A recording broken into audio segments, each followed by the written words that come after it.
Hello दोस्तों, कैसे हैं आप सब। आई होप आप सब ठीक होंगे और स्वस्थ भी। दोस्तों, आज की जो हमारी स्टोरी है वो बहुत इंटरेस्टिंग है। तो चलिए ज़्यादा टाइम वेस्ट ना करते हुए अपनी स्टोरी स्टार्ट करते हैं।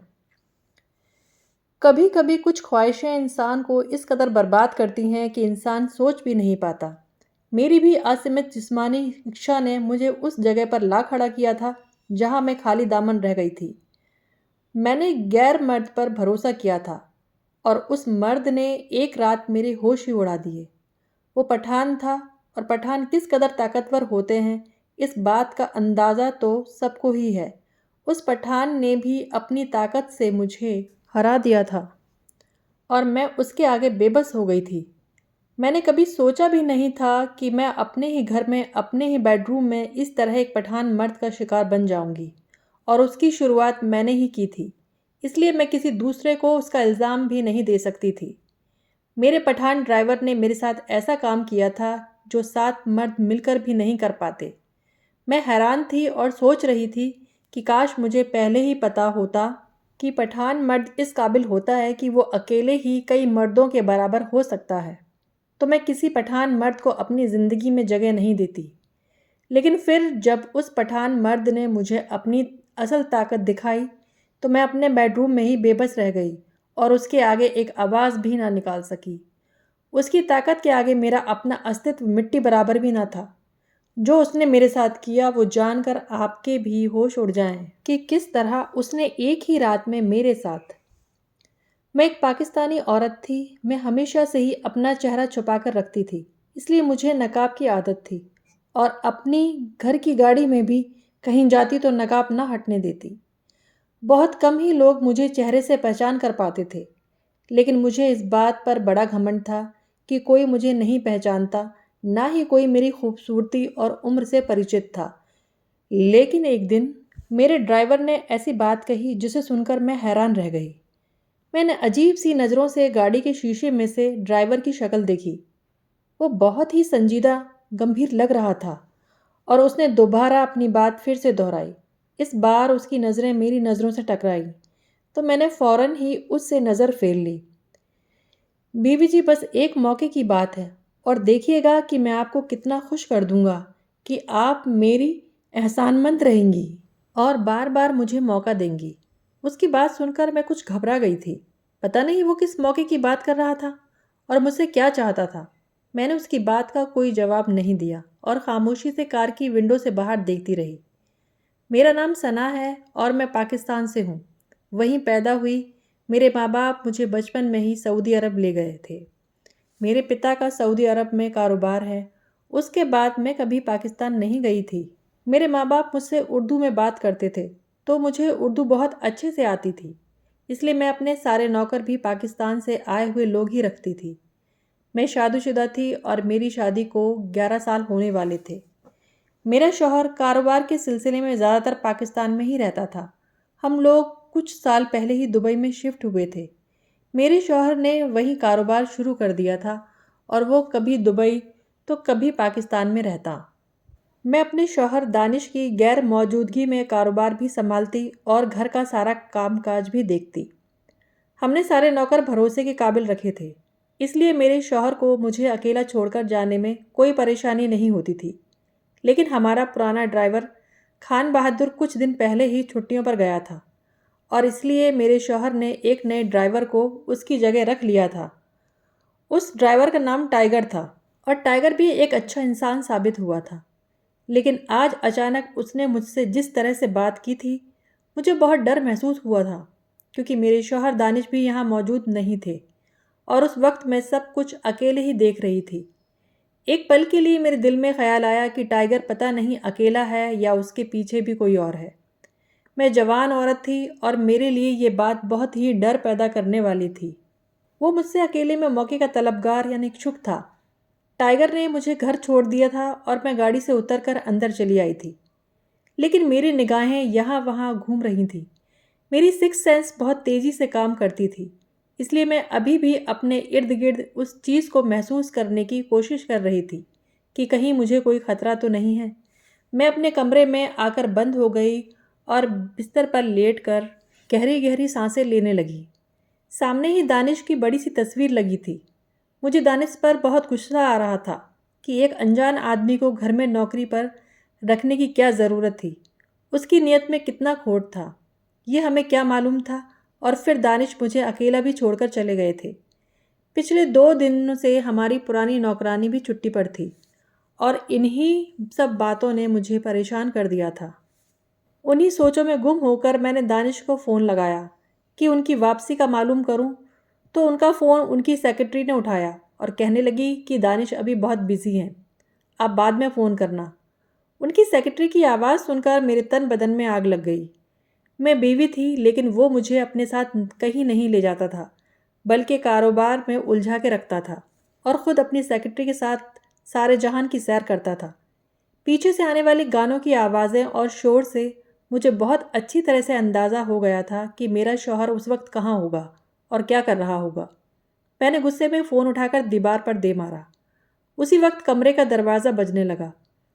जैसे ही मैंने पूछा कि कौन है, तो बाहर से टाइगर की आवाज़ आई। वो उस वक्त मेरे कमरे के बाहर क्या कर रहा था, मुझे समझ नहीं आया और फिर मैंने नकाब करके दरवाज़ा खोल दिया। मुझे देखकर टाइगर मुस्कुराया तो मैं और ख़ुद में सिमट गई।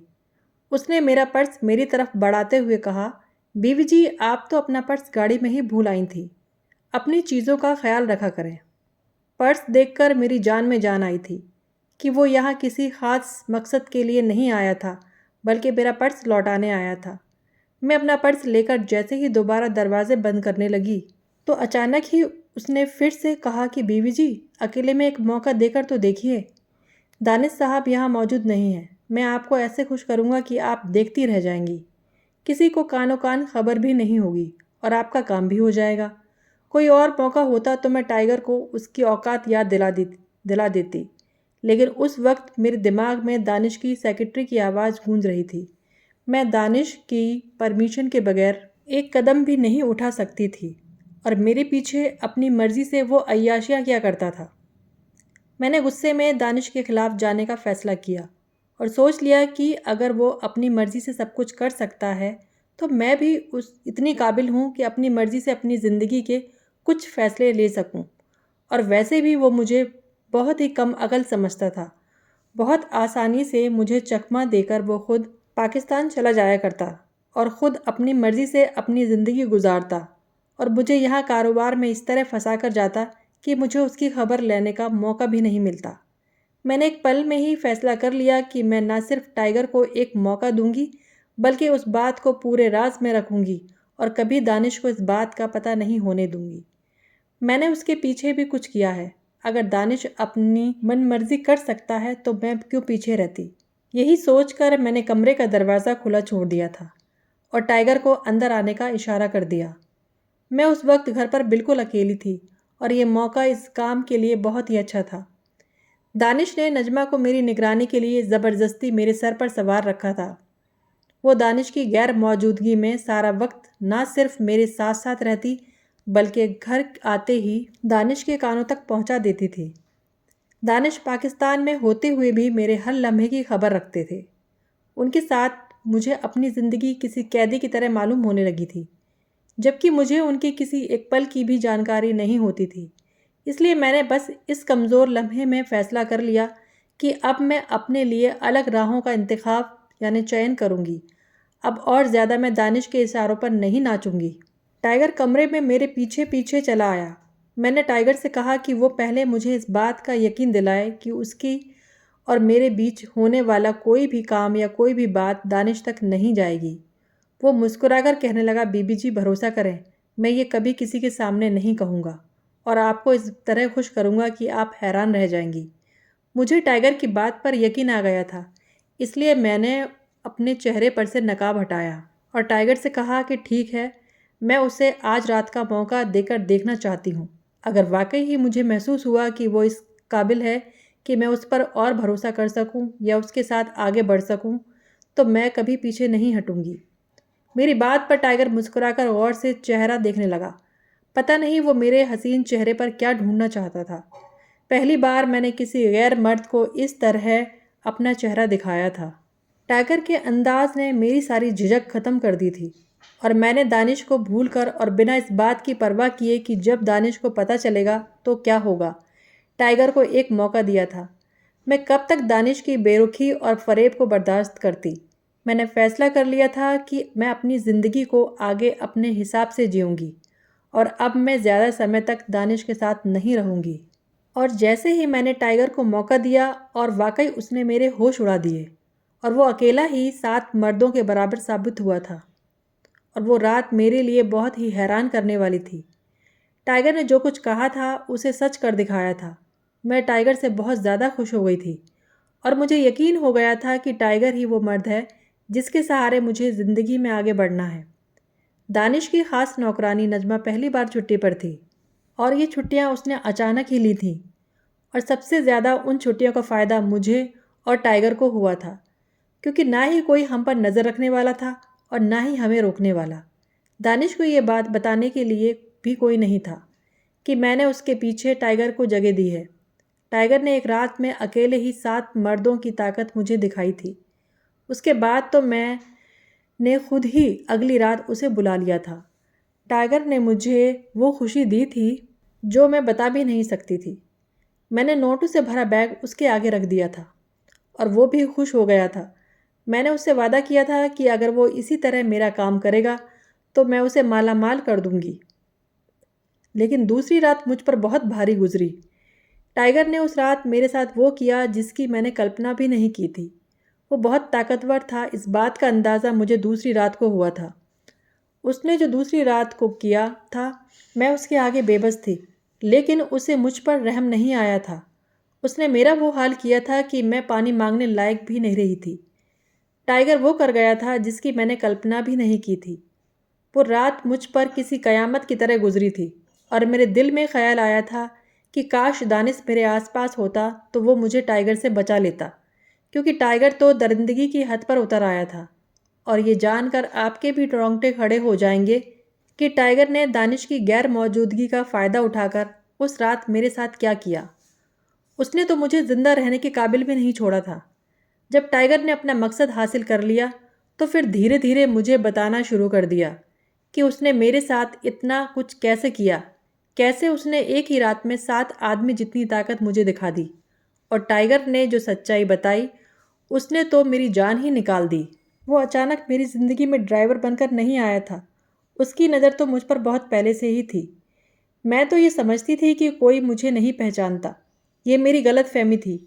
टाइगर बहुत पहले से ही मेरे हसीन चेहरे से वाकिफ़ था और हमारे घर नौकरी भी इसी मतलब से करने के लिए आया था, क्योंकि उसकी नज़र मुझ पर थी और उसे मेरे करीब आना था। वो मुझसे नज़दीकी संबंध बनाना चाहता था ताकि अपना मकसद पूरा कर सके। जिस दिन उसने देखा कि ना ही दानिश है और ना ही नजमा, उसने उसी मौके का भरपूर फ़ायदा उठाया और जानबूझकर मुझसे ऐसी बात कही कि मैं उसे मौका दे दूं। मैं भी उस वक्त बहुत गुस्से में थी और दानिश के लाख समझाने और मना करने के बाद भी मैंने एक अनजाने आदमी पर भरोसा कर लिया था। टाइगर कहने लगा कि उसने बहुत पहले ही मेरी तस्वीर देखी थी और फिर एक दिन अचानक ही मैं उसे नज़र आ गई। हुआ कुछ यूँ था कि कुछ महीने पहले मेरी तबीयत कुछ ख़राब हो गई थी और मैं अपने कारोबार के सिलसिले में कहीं जा रही थी कि रास्ते में ही अचानक बेहोश हो गई। मेरे पुराने ड्राइवर ने जब देखा कि मैं गाड़ी में बेहोश हो गई हूँ तो वो मुझे फ़ौरन पास के हॉस्पिटल में ले गया और जैसे ही उसने मुझे गाड़ी से उतार कर स्ट्रेचर पर लेटाना चाहा, मेरे चेहरे से नकाब हट गया और उसने मेरा चेहरा देख लिया। वो टाइगर का दोस्त था और उसने टाइगर को मेरे बारे में इत्तला दे दी। टाइगर ने मेरी तस्वीर अपने दोस्त को दिखा रखी थी कि उसे मेरी तलाश है। बस वही एक पल मेरी ज़िंदगी में ग्रहण साबित हुआ था। जब टाइगर को ये पता चल गया था कि मैं कहाँ रहती हूँ और वो मुझ तक कैसे पहुँच सकता है, उसने जानबूझकर एक ऐसी योजना बनाई और अपने दोस्त को नौकरी से निकाल कर खुद उसकी जगह आ गया।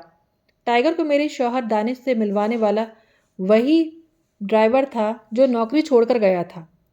वो टाइगर का गहरा दोस्त और साथी ही था और ये सब उसने टाइगर के कहने से किया था। टाइगर हमारे घर का हिस्सा बन गया, बल्कि धीरे धीरे उसने हमारे बारे में सारी जानकारी हासिल कर ली और सही मौका देखकर उसने मुझसे जब एक मौका मांगा तो मैं घबरा गई और मुझे समझ नहीं आया कि अचानक ही वो मुझसे मौका क्यों मांग रहा है। पहले तो मुझे डर महसूस हुआ क्योंकि हमारा बहुत बड़ा कारोबार चल रहा था। दानिश के पास बहुत पैसा था और मेरी एक गलती सब कुछ ख़त्म कर सकती थी। लेकिन जैसे ही मुझे दानिश की बेरुखी का एहसास हुआ, मैंने अगले ही पल फैसला कर लिया कि अब मैं भी अपनी ज़िंदगी में आगे बढ़ने की कोशिश करूँगी और शायद यही मेरी ज़िंदगी का सबसे गलत फ़ैसला था। दानिश और मेरी शादी को 11 साल होने वाले थे, लेकिन ना ही हमारी औलाद थी और ना ही दानिश को औलाद की कोई ख्वाहिश थी। मैं माँ बन सकती थी, लेकिन दानिश ने कभी मुझे माँ बनने नहीं दिया था। मैं जब प्रेग्नेंट होती तो मेरा अबॉर्शन करा देता था। इस बात ने मुझे पहले ही बहुत दुखी किया हुआ था और उस पर से दानिश का आशिकाना मिजाज। दानिश जवान और खूबसूरत, स्मार्ट, पैसे वाला आदमी था। लड़कियां उस पर जान छिड़कतीं और आगे पीछे मंडराती फिरती रहतीं। और दानिश भी बहुत दिल फेंक था। वो जहाँ जाता पार्टी, क्लब, नाच गाने और अय्याशियों में अपना टाइम बिताता था। वो कारोबार के साथ साथ अपनी ज़िंदगी में अय्याशियाँ भी कर रहा था और मैं सिर्फ कारोबार देख रही थी। मैं एक बच्चे की ख्वाहिश रखती थी, लेकिन दानिश ने मेरी उस ख्वाहिश को भी पूरा होने नहीं दिया था। इसी आग में जलकर मैंने सोच लिया था कि मैं अपना कारोबार अलग करूंगी और दानिश को छोड़कर आगे बढ़ जाऊंगी। और इसलिए मैंने टाइगर पर भरोसा कर लिया था। दानिश स्मगलिंग और ड्रग्स का कारोबार भी करता था और मैं भी उसके कारोबार में बराबर की हिस्सेदार थी। उस दिन जब टाइगर ने मुझसे मौका मांगा तो उसने मुझे यकीन दिलाया कि वो मेरी उम्मीदों पर खरा उतरेगा और इसलिए मैंने उस पर भरोसा कर कर उसे काम दिया। और उसने वाकई उस रात में इतनी स्मगलिंग की, मेरे 7 आदमी मिलकर किया करते थे। मैं हैरान रह गई थी कि टाइगर ने इतनी ज़्यादा स्मगलिंग किस तरह की थी, क्योंकि दुबई पुलिस को चकमा देना और चोरी चुपके से ये काम करना बहुत ही मुश्किल था, बल्कि नामुमकिन था। मेरे आदमी बहुत ही ज़्यादा पुराने खिलाड़ी थे, इसलिए वो ये काम कर लिया करते थे। लेकिन टाइगर तो अकेले ही बहुत बड़ा गेम खेल रहा था। मगर मुझे क्या मालूम था कि एक सीधा साधा पठान ड्राइवर नज़र आने वाला आदमी कितना ताकतवर है। अगली रात जब वो मेरे कमरे में आया तो अकेला नहीं था, बल्कि कुछ पुलिस वाले भी उसके साथ मौजूद थे। और न सिर्फ मेरे घर घर को सील किया गया, बल्कि मुझे भी गिरफ्तार करके पुलिस स्टेशन पहुंचा दिया गया था। उसी रात दानिश भी एयरपोर्ट पर पहुंचा था और उसे भी एयरपोर्ट से गिरफ्तार कर लिया गया था। हम दोनों हस्बैंड वाइफ पहली बार पुलिस कस्टडी में थे। मेरा शौहर हमेशा मुझसे ही सारे कारोबार का काम करवाता था और मैं नकाब में छुपी रहती थी। मैंने कभी किसी को अपना चेहरा नहीं दिखाया था, इसलिए पुलिस मुझ तक नहीं पहुंच पाती थी। लेकिन टाइगर ने बहुत ही चालाकी से न सिर्फ मुझे पहचान कर पकड़वा लिया था, बल्कि मेरे सारे कारोबार की उसने एक ही रात में जानकारी ले ली थी। वो मेरी सोच से भी कहीं ज़्यादा तेज निकला था। दानिश को जैसे ही पता चला कि ये सब कुछ मेरी वजह से हुआ है और हमारे पकड़े जाने में मेरा कसूर है, तो दानिश मुझे मारने के लिए मेरे पास चला आया। अगर अरबी पुलिस उसे ना रोकती तो शायद वो मेरा गला दबा देता। मैं लगातार रोए जा रही थी क्योंकि दुबई का कानून बहुत सख्त था और मैं जानती थी कि मुझे इस जुर्म की क्या सज़ा मिलने वाली है। मेरा शौहर एक मक्कार इंसान निकला था, जिसने सारा कारोबार भी मेरे नाम पर किया था और कारोबार को चेहरा भी मेरा ही दिया था। उसने ना ही मुझे शादीशुदा ज़िंदगी की कोई खुशी दी थी और ना ही मुझे माँ बनने का सुख हासिल होने दिया था। मेरी ज़िंदगी में सब कुछ वैसा ही होता था जैसा दानिश चाहता था, जबकि मैंने दानिश से लव मैरिज की थी और मैंने आखिर तक अपनी इस शादी को निभाने की पूरी कोशिश की थी। लेकिन दानिश को अय्याशियों की इस कदर आदत पड़ गई थी कि आए दिन वो किसी न किसी हसीन लड़की को अपनी सेक्रेटरी रखकर उसके साथ पाकिस्तान चला जाता था। अगर दानिश मेरे साथ ऐसा व्यवहार ना करता तो शायद मैं कभी भी टाइगर की बातों में आकर उस पर भरोसा ना करती, बल्कि दानिश को उसके बारे में बताती। पुलिस ने हर वो जगह ट्रेस कर ली थी जहां हमारा स्मगलिंग का सामान सप्लाई होता था। बहुत सारे लोग पकड़े गए थे। एक बहुत लंबा कारोबार का सिलसिला था जो मेरी एक गलती से ख़त्म हो गया था। मैंने पुलिस में अपना सारा बयान सच सच रिकॉर्ड करवा दिया था, क्योंकि मैं जानती थी कि अब यहाँ से बच निकलना मुमकिन नहीं है और अगर हम किसी तरह बाहर निकल भी जाते तो दानिश खुद अपने हाथों से मुझे मार देता, क्योंकि मैंने उसका बना बनाया कारोबार उजाड़ दिया था। आज मैं दुबई की जेल की सलाखों के पीछे हूँ और अपनी सज़ा के इंतज़ार में हूँ। मुझे और मेरे शौहर को बहुत सख्त सज़ा होने वाली है, क्योंकि हमने बहुत से नौजवान लड़के लड़कियों की ज़िंदगियां बर्बाद की हैं। टाइगर पठान ज़रूर था, लेकिन वो एक अरबी पुलिस वाला था और उसने पूरी जिम्मेदारी के साथ अपना फ़र्ज़ निभाया था। कभी कभी वो मुझसे मिलने के लिए जेल के अंदर चला आता था, लेकिन मैं उसे देखकर अपना मुंह मोड़ लेती। मैंने उसे एक मौका दिया था और वाकई उसी एक मौके ने मेरी पूरी ज़िंदगी बदल दी थी। मैं अपने बड़े बंगले से उठकर जेल की सलाखों के पीछे पहुंच गई थी। टाइगर ने मुझे एहसास दिला दिया था कि मैं जिस रास्ते पर चल रही थी वो सरासर गलत था। लड़के लड़कियां ड्रग्स की लत में पड़कर अपनी ज़िंदगियां हार रहे थे और ये सब कुछ सिर्फ और सिर्फ मेरे नाम पर हो रहा था। टाइगर ठीक कह रहा था कि दानिश की मोहब्बत में मैं सही और गलत का फ़र्क भूल गई थी और आखिर मैंने बहुत बड़ा नुकसान उठाया था। मैं अपनी सज़ा की मुंतज़िर प्रतीक्षक हूँ और जेल की सलाखों के पीछे बैठी हूँ। खुदा मुझे माफ़ कर दे और मेरा ज़मीर अंतरात्मा मुतमईन यानी संतुष्ट हो जाए, क्योंकि जब से टाइगर ने मेरे ज़मीर को जगाया है, मेरे लिए एक एक पल गुजारना मुश्किल हो गया है। दोस्तों, मोरल ऑफ द स्टोरी ये है कि जैसी करनी की है वैसा ही फल मिलेगा। बोया पेड़ बबूल का तो आम कहाँ से होगा। आशा करती हूँ दोस्तों आप लोगों को आज की कहानी ज़रूर पसंद आई होगी। अगर पसंद आई है तो प्लीज़ मेरे चैनल को सब्सक्राइब कीजिए और वीडियो को लाइक एंड शेयर कीजिए। फिर मिलते हैं एक नए वीडियो में एक नई कहानी के साथ।